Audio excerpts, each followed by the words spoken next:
Bonsoir à tous, merci de nous retrouver dans Tête à Tête. Ce soir, je m'entretiens avec une ancienne ministre, Madame Ndiaye Soukainaba. Elle est également présidente de la Femme, Développement et Entreprise ici en Afrique. Madame Ndiaye Soukainaba, bonsoir et merci d'avoir répondu à notre invitation. Je vais quand même vous laisser le soin de vous présenter à nos téléspectateurs. Merci beaucoup et je suis honorée d'avoir cette interview avec votre télévision. Je m'appelle donc Soukaina Ndiaye-Ba, je suis ancien membre du gouvernement du Sénégal avec le président Wade et je m'occupais d'un ministère qu'on appelait Coopération décentralisée et Planification régionale, qui avait comme objectif véritablement de s'occuper de la partie économique, disons, de la décentralisation au Sénégal et de faire la relation avec les collectivités locales étrangères. Donc, en dehors de ça, je suis membre fondateur d'une institution de microfinance qu'on appelle aujourd'hui FDA Microfinance, mais qui s'est appelée très tôt Femmes, Développement, Entreprise en Afrique, pour donner une suite logique à nos revendications de l'époque, en ce qui concernait non seulement l'inclusion financière des femmes, mais également la reconnaissance de leur contribution économique au développement de ce pays-là. L'un des objectifs du millénaire pour le développement est bien sûr la lutte contre la pauvreté. On a remarqué que c'était principalement les femmes. Spécialiste de la question, qu'est-ce que vous pouvez dire là-dessus ? Je pense qu'au moment où nous avons commencé dans les années 87, il n'y avait pas grand-chose. Et les femmes étaient limitées à ce qu'on appelait à l'époque les activités génératrices de revenus, qui n'étaient autre chose qu'une occupation des femmes, sans reconnaître leur contribution réelle à l'économie, aux économies même de nos pays, dans la mesure où nous savons que même sur le plan agricole, les femmes représentaient plus de 70% de la culture vivrière, qui était essentielle pour le devenir de nos pays. Donc nous, notre bataille a été de leur donner un plus, de leur donner un plus en ce qui concernait d'abord leur formation, leur accompagnement, parce que pour être entrepreneur, il ne suffit pas juste d'entreprendre, il suffit d'avoir aussi les possibilités en ce qui concerne l'éducation pour pouvoir atteindre les objectifs qu'on voulait. Donc nous avons commencé par leur donner les moyens financiers avec les petits moyens que nous avions et avec les appuis de quelques amis, en leur apportant un crédit. À l'époque, on appelait ça microcrédit. Donc, et elles partaient de ce qu'elles savaient faire. Parce que les femmes n'ont pas eu la chance qu'avaient eu les hommes d'aller à l'école.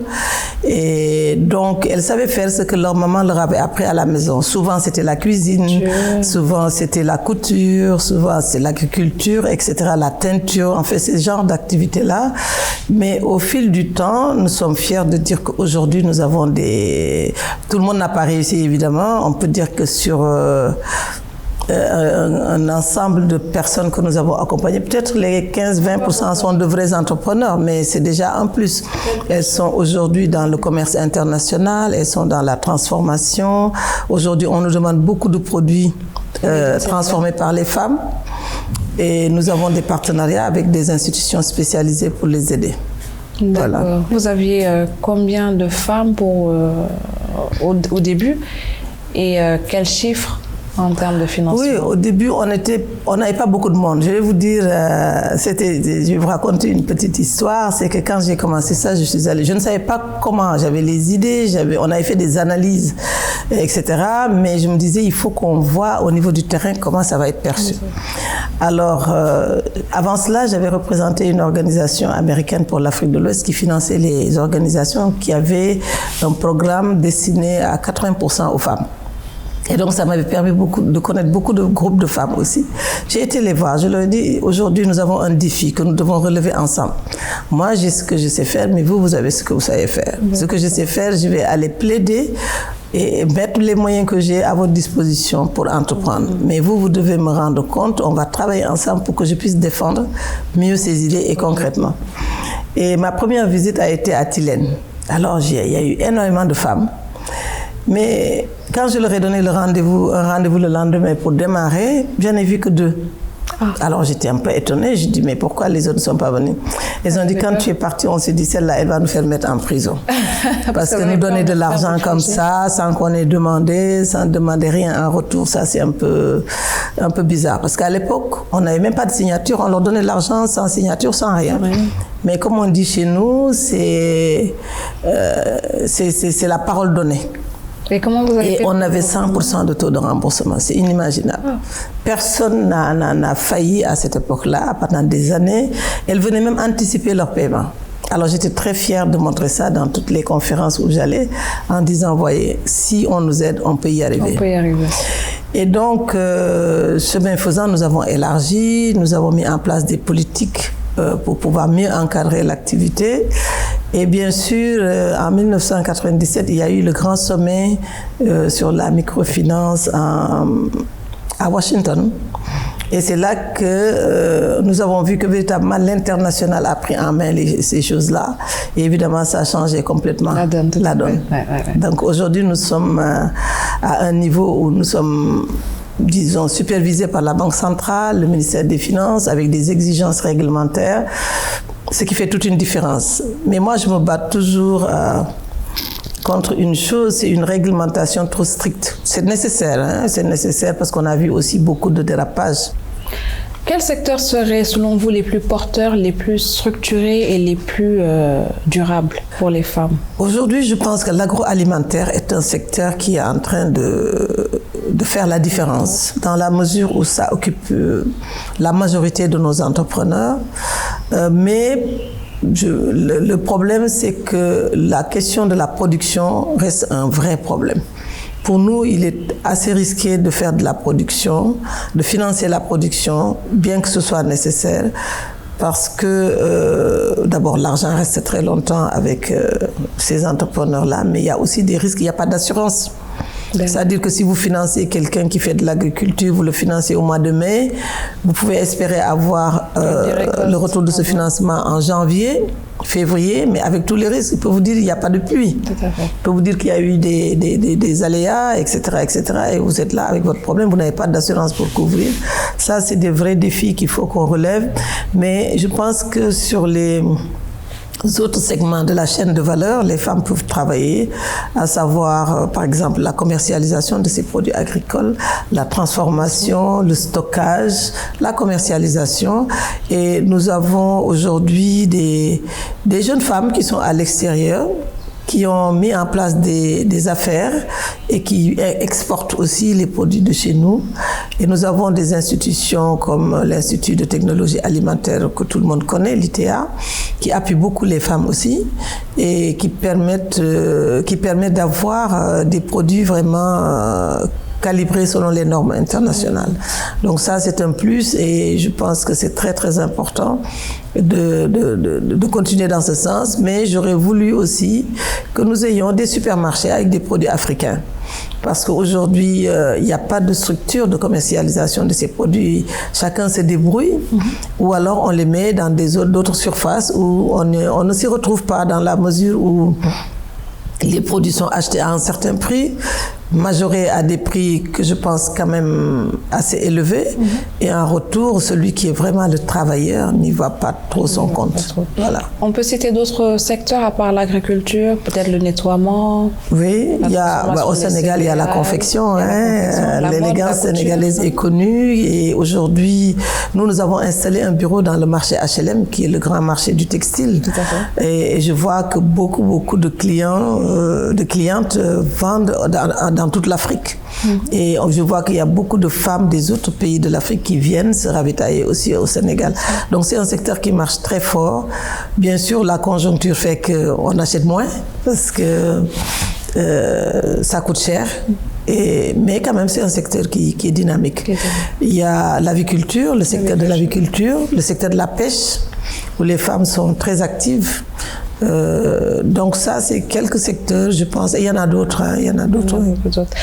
Des opportunités sont-elles ouvertes aux femmes qui sont non scolarisées? Oui, elles forment la majorité, c'est celles qui occupent le secteur informel. Mais comme je dis, il faut qu'on les encadre. Il faut qu'on leur montre, on leur fasse une éducation financière, un tant soit peu. Nous sommes au Sénégal et c'est un pays où les gens n'épargnent pas. On dépense au fur et à mesure. Et nous avons mis en place un produit d'épargne que je pense être très intéressant et sécurisant avec CGF Bourse, qui concerne un placement pour la retraite de ces femmes-là au niveau du secteur informel. C'est quand même important parce qu'elles travaillent jusqu'au bout, elles n'ont rien à la fin et elles espèrent que les enfants vont s'occuper d'elles. Mais je le dis, les enfants, ce qu'ils pouvaient faire hier ne peuvent pas le faire aujourd'hui. La vie est devenue beaucoup plus compliquée. Nous leur proposons énormément de formules d'épargne parce qu'on sait que chaque fête est un stress pour elles. Ouais. Les fêtes de Tabaski, les fêtes de Korité, les fêtes de Noël, etc., la rentrée des classes des enfants. Énormément de... Donc, on leur dit que dans la mesure où vous êtes entrepreneur, vous devez prendre une partie de vos résultats et les garder pour ces événements-là et ne pas être tout le temps en stress parce que c'est aussi une autre forme de maladie qui est néfaste à leur santé aussi. Qu'en est-il des tontines, peut-être, si c'est un peu plus structuré? Je dois dire que nous, voilà, notre activité a démarré aussi en tenant compte justement des formes d'organisation de nos femmes traditionnellement, et la tontine en fait partie. Parce que c'était la seule structure financière qu'elles avaient pour se financer déjà, mais également pour épargner. Donc nous sommes partis des formes d'organisation déjà. Les femmes chez nous, les jeunes. De toute façon, on est une société qui utilise beaucoup le regroupement. On a toujours connu les associations de femmes, de jeunes, etc. Et donc, nous sommes basés sur ça. Et ça marche très bien, sauf qu'aujourd'hui, il y a des problèmes de sécurisation de l'argent. On a eu garder à domicile voilà, elles gardent à domicile. Il y a souvent des malversations internes. Il n'y a pas d'écrit. Et donc c'est beaucoup de discussions. Et on a convaincu quelques-unes à épargner ces tontines-là chez nous. Et donc et ça leur permet de sécuriser leur argent. Ça leur permet d'accéder à des crédits complémentaires aussi. Très bien. Vous avez mis en place des outils de communication plus modernes afin de sensibiliser et populariser justement ces femmes? Voilà, nous avons, disons déjà, un système d'information qui nous permet déjà de capter toutes les informations qui tournent autour de nos activités, ce qui est fondamental. Mais nous ne faisons pas trop de publicité. Tout simplement parce qu'on a essayé une ou deux fois et ça a été très compliqué pour nous parce que les femmes sont venues tellement massivement et nous n'avions pas les moyens de faire face à cette demande. Et donc, on créait plus de frustration. Et donc, je me suis dit, c'est pas juste. Et c'est un peu du bouche à oreille. Elles se connaissent. Quand elles sont dans un marché, elles ont tendance à véhiculer l'information et ça marche très bien. Nous avons ce que nous appelons des femmes leaders partout au Sénégal. Ce sont un peu les ambassadrices aussi qui parlent aux autres femmes, qui leur expliquent comment ça se passe. Et ça nous ramène suffisamment de monde, en tout cas le monde qu'on peut prendre en charge. Mais bon, nos partenaires sont en train de nous accompagner aussi beaucoup sur ça. Quelle radioscopie la spécialiste que vous êtes peut faire aujourd'hui des microcrédits au Sénégal et un petit peu aussi dans la sous-région? Oui, je pense que ça a fait quand même une différence ces dernières années parce qu'on a vu le nombre de personnes qui étaient exclues de tous ces systèmes financiers être véritablement de vrais opérateurs financiers. Ils ont des comptes dans nos institutions, même dans des banques, parce que ce qu'on ne peut pas appuyer, on les dirige vers des banques partenaires aussi. Et je pense que c'est important. Donc on a réussi, je pense, une certaine bancarisation de populations traditionnellement dites informelles et qui gardaient leur argent sous les matelas avec tous les risques. On a vu les marchés brûlés, etc. Et donc ça a été un travail, je pense, énorme. Et nous avons pu aussi faire des alliances avec d'autres partenaires qui font un travail qui n'est pas le nôtre, par exemple les assurances. Nous avons des partenariats avec des assurances qui nous permettent de les aider à assurer leur avoir. On a des assurances décès, on a des assurances sinistres qui permettent à ces entrepreneurs-là de se sécuriser aussi. Parce qu'il n'y a rien de plus dramatique que quelqu'un qui a un magasin, une cantine dans un marché qui lui a valu plusieurs années de travail et qui du jour au lendemain, voir tout partir en feu. Et ça, c'est le cas de beaucoup de marchés à Dakar. Le marché Petersen, cette année, a eu au moins 2 incendies et c'est une catastrophe. Et il se trouve que nous avons eu des clients qui ont eu à faire face à ça. Ils ont pris des crédits, ont tout perdu et le dilemme était là. Qu'est-ce qu'il faut faire? C'était la seule solution, c'était de reprendre un crédit, de refaire un étalement du premier crédit, mais c'était trop difficile pour eux et pour nous. Donc ces alliances avec les assurances nous aident beaucoup et nous permettent de sauvegarder un peu notre portefeuille aussi. D'accord. Donc en termes d'accompagnement et renforcement des capacités, nous avons des formatrices. Vous avez des formatrices? Des formatrices qu'on forme en français et qui reprennent ces formations en français. Et c'est vraiment extraordinaire. Quand je les ai vues sur le terrain faire de la comptabilité en Wolof, faire du marketing en Wolof, j'étais impressionnée. Parce que c'est des gens qui ont un don pour la communication, qui sont des femmes qui sont passées par où sont passées ces autres femmes. Donc, elles comprennent parfaitement le langage qu'il faut employer. Et je dis toujours que je suis très fière de ces femmes-là parce que j'ai une profonde admiration pour elles. N'ayant pas été à l'école, et je suis entourée de beaucoup de femmes comme ça qui n'ont pas été à l'école, mais qui ont commencé avec moi cette affaire-là. Je leur dis toujours aujourd'hui, vous pouvez être des professeurs d'université. Parce que ce que ces universitaires-là transmettent, c'est à partir de vous qu'ils ont appris. Sauf qu'ils ont pu conceptualiser les choses, mais moi, quand je les écoute, quand je les entends, je pense qu'il y a toujours des compléments à rajouter. Vous restez quand même acteur politique. Quelle relation entretenez-vous avec le président Wade ou encore le président Macky Sall? Bon, le président Wade, il y a eu une grande relation de respect mutuel parce que je pense que moi, j'ai beaucoup lu ce qu'il a écrit et je pense que c'est quelqu'un qui intellectuellement a une assise admirable. J'ai beaucoup respecté cela et j'ai lu par exemple un de ses livres sur les économies de l'Ouest africain, ce qui nous avait beaucoup inspiré pour mettre en place ce qu'on appelle l'épargne virtuelle. Parce que l'épargne virtuelle, permet à chacun de contribuer à sa manière par rapport aux moyens qu'il a. Et dans nos sociétés, je pense que c'est essentiel. Je pense aussi qu'il a apporté quelque chose que je partage avec lui, la nécessité de faire un développement économique partant de la base vers le sommet. C'est-à-dire, vous savez qu'au Sénégal, avec la décentralisation, nous avons un système de planification qui, je crois, est assez performant. Et je pense que ça prend en compte depuis le village jusqu'au sommet.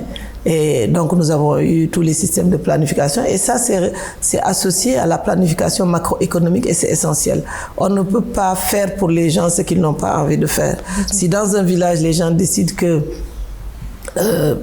disons, construire une mosquée, c'est essentiel, construire un cimetière, c'est ça que les gens d'une certaine génération veulent. Pourquoi ne pas prendre ça en compte? Les jeunes vont vouloir autre chose, les femmes vont vouloir autre chose. Et moi, j'ai toujours dit que ce système permettait d'associer tout le monde et d'avoir des systèmes que tout le monde accepte. Et donc ça, j'ai beaucoup accepté ça, j'ai beaucoup respecté ça de sa part. Maintenant, le président Macky Sall, il a été mon premier ministre. Et nous avons eu, je pense, beaucoup de complicité à l'époque. Je le taquinais toujours sur la microfinance parce qu'il parlait toujours des taux d'intérêt trop élevés. Tout à fait. Et moi, je dis, et je le répète encore aujourd'hui, le taux d'intérêt n'est pas le problème. Parce que vous voyez bien que dans le secteur informel, les taux d'intérêt sont à plus de 1000% et les gens le pratiquent. Mais pourquoi? Parce que le problème, c'est d'abord l'accès aux ressources financières. L'accès et l'accompagnement pour qu'ils réussissent une activité. Il ne s'agit pas de taux d'intérêt. Et je dis toujours à mes agents, je pense qu'au lieu de dire des taux d'intérêt aux gens, parce qu'aujourd'hui, on en a tellement parlé, qu'aujourd'hui, dès que vous dites crédit à quelqu'un qui n'a même jamais été à l'école, il vous dit quel est le taux d'intérêt. Il ne sait pas ce que c'est. Je leur dis, vous leur dites, je vous prête 100 000 francs, voilà, au bout de 6 mois, ce que vous devez me payer. Si c'est 10 000 francs, si c'est 11 000 francs, et cette personne-là va analyser, va se dire, est-ce que moi, si j'ai 100 000 francs, le travail que je fais peut me faire gagner ces 11 000 francs ou pas? Est-ce que c'est raisonnable d'avoir ça. Donc voilà, je dis, le dialogue doit se situer à ce niveau, pas nous importer des systèmes de penser que nous ne pouvons pas maîtriser. Et c'est ça le problème du taux d'intérêt.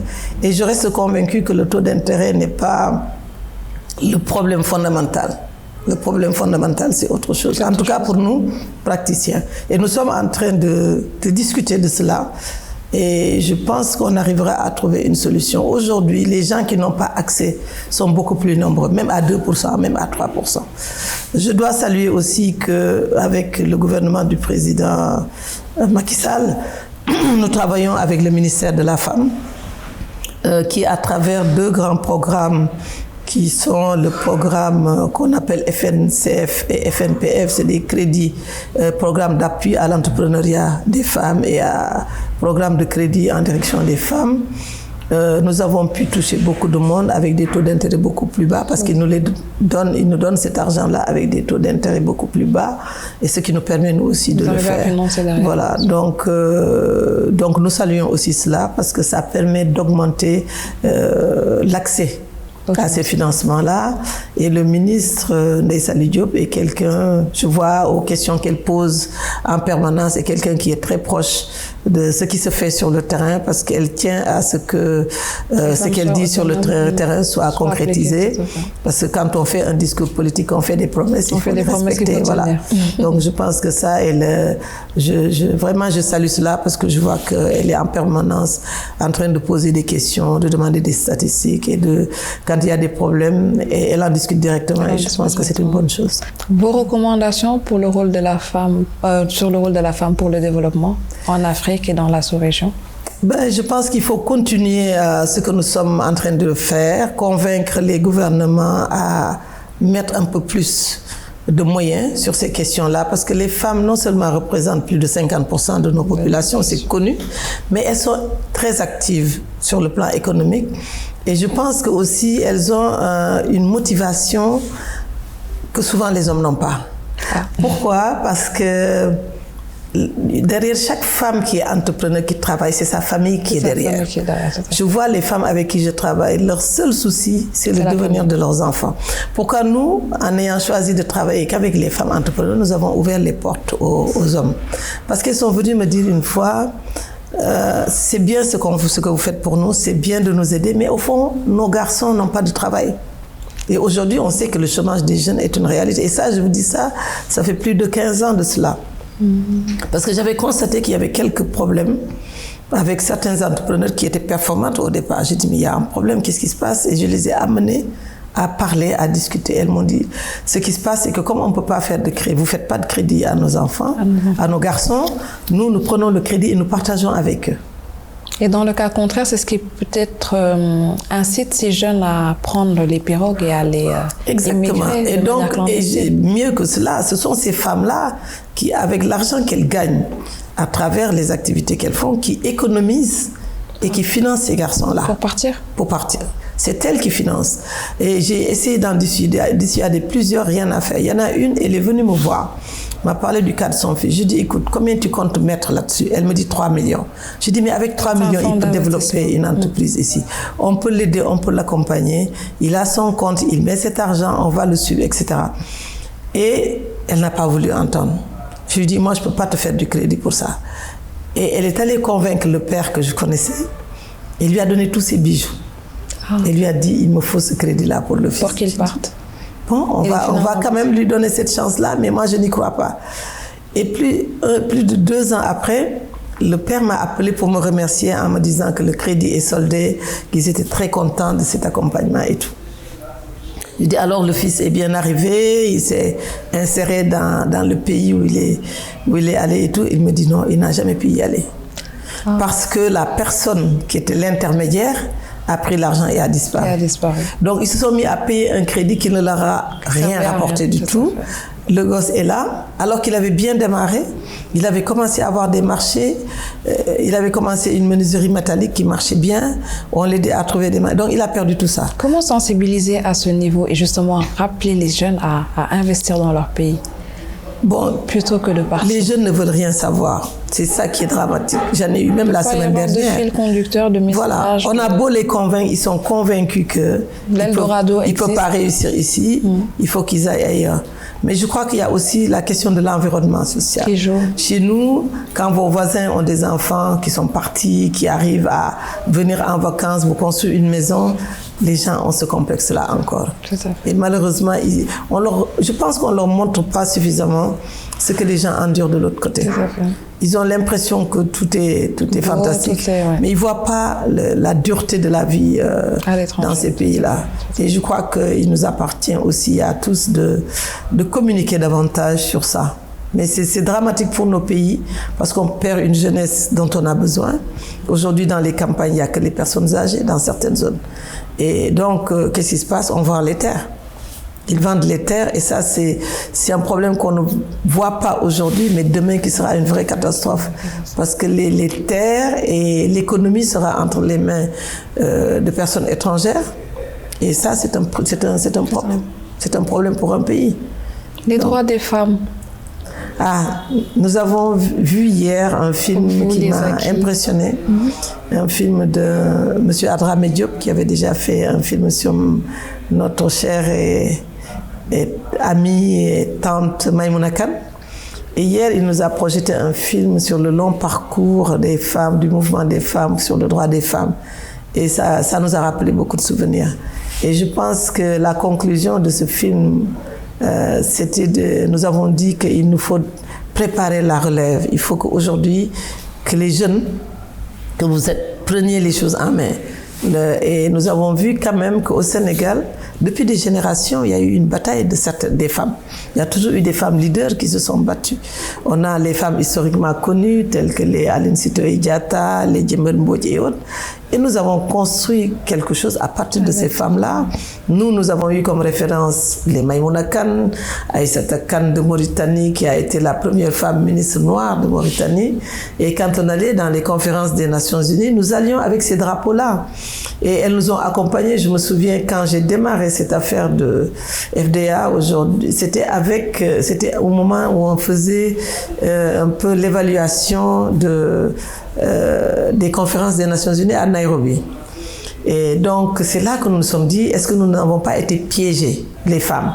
Parce qu'on nous a fait croire que nous n'étions pas dans le développement, alors que nous avons toujours été. Et maintenant, on nous maintient dans un système où nous avons toujours droit à des petites activités économiques, et tout le monde était fier de ça, que ce soit à l'international, que ce soit nos pays. On était fiers de nommer une femme ministre, c'est vrai, ce qui était une avancée, le président Senghor l'a fait avec Maïmouna Kane, mais on était toujours confinés au rôle social.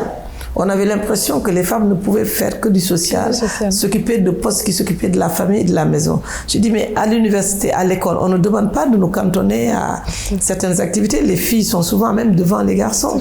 Donc pourquoi à un certain niveau, on ne peut pas le faire?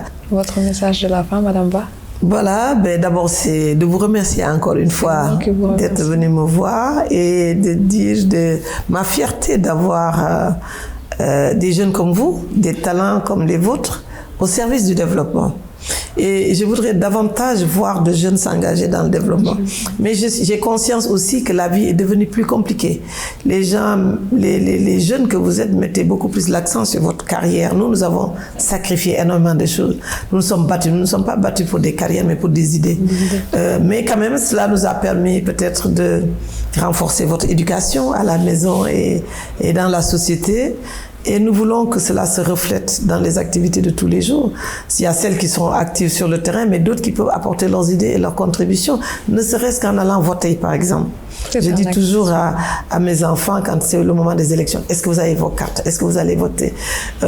Et mes neveux et nièces, certains me disent, oui, mais tata, ce jour-là, j'ai pas le temps. Je dis non, il faut que ce soit une obligation. Parce que cette petite carte que vous allez mettre dans l'urne, c'est ça qui va faire avancer notre société. Et si vous ne le faites pas, vos carrières que vous gérez souffriront demain. Voilà, merci beaucoup. Encore merci de merci infiniment. Et j'espère que ces idées seront utiles. Voilà, et nous permettront de continuer un peu toute cette bataille vers le développement. Merci. Merci à vous qui nous suivez. Je vous donne rendez-vous dans un prochain tête-à-tête. N'oubliez pas, bien entendu, d'interagir sur nos réseaux sociaux et de suivre l'intégralité de cette émission sur notre page YouTube, Label TV, l'officiel. Merci à Aïda Design pour cette tenue. Et quant à moi, je vous donne rendez-vous dans 15 jours. Merci.